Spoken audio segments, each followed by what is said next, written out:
மதிமுகவுடைய தலைமை அலுவலகத்திற்கு பேசுவதற்கு சக்தி இருக்குமேயானால்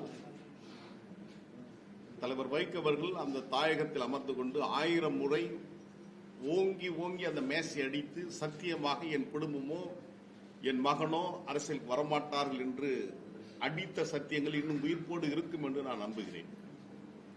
எங்களை பொறுத்தவரை அந்த எண்ணங்கள் எதுவும் எப்பொழுதும் இருக்காது.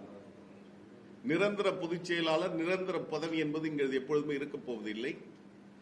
தோழர்கள் ஒன்றிணைந்து இத்தனை முறைதான் ஒருவர் இந்த பொறுப்பில் நீடிக்க முடியும் என்ற முடிவோடு தான் நாங்கள் களத்தில் வருகிறோம்.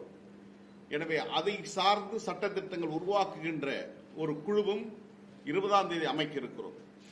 இது ஒரு ஜனநாயக பூர்வமான அமைப்பாக இருக்கும். நிச்சயம் மதிமுக எப்படி சர்வதிகார போக்கில் திசை மாறியதோ அதை போன்று அல்லாமல் நாங்கள் ஒரு ஜனநாயக பூர்வமான பண்பு நிலை உள்வாங்கிதான் எங்களுடைய அமைப்பை நிச்சயம் உருவாக்குவோம். அதில் வெற்றியும் பெறுவோம். எதிர்காலம் இது குறித்து பேசும்.